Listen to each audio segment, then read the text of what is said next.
The more ethically I behave, the better I feel about who I am, right? When I do things I don't feel good about, I don't feel good about who I am. A lot of insecurity, a lot of things.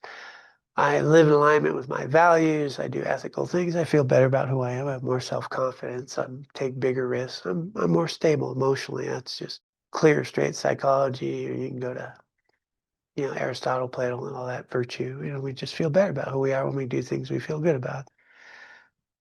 Buddhist, it also creates good karma. So now I'm planting and nurturing seeds and qualities and attitudes in my life that really support well-being, which is also what they're discovering, of course, in psychology.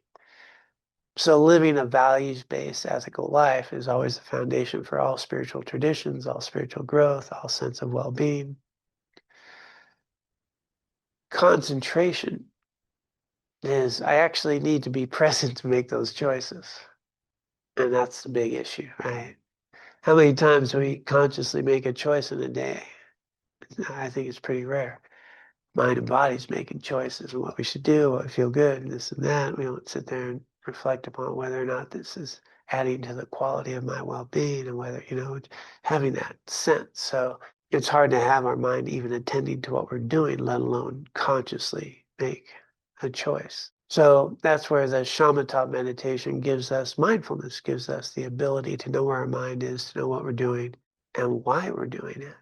Wisdom is to then understand the nature of how things work. What is cultivating insights and understanding to the real cause of happiness and well-being. I can't know the moment I find myself annoyed by a person that that's here, it's not there. They're not annoying. It doesn't make sense in my mind that there's annoying people. It doesn't make any sense anymore. There's been a journey, right? But that seed, just I've never observed an annoying person now anymore. I observe myself feeling annoyed and judgmental. Which goes, wow, look at that. Who are you to be annoyed and judgmental? Because man, you can be annoying. So so there's no like that doesn't work right in my schema anymore. But so there's this opportunity as we bring wisdom into our life with the ethics and then the concentration to start making conscious choices that are ethical, that are based in reality, that support who you want to become, how you want to live. That's the journey.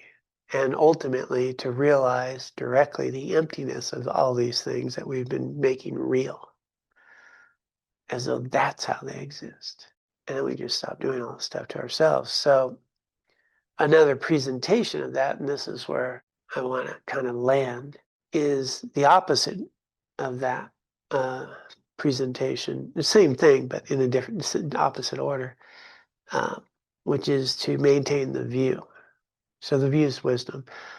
I am aware of being a human being, having these experiences, that they are interdependent, arising dependently, and it has a lot to do with how I attend to them. Like I maintain the view, right, of this consciousness, aware of a body, aware of feelings, and that in that view, everything that's happening in my life is offering me an opportunity to understand myself, to understand the world I live in, to grow, to learn, to live a meaningful life. Like everything is giving me an opportunity for freedom. Everything becomes the path of awakening.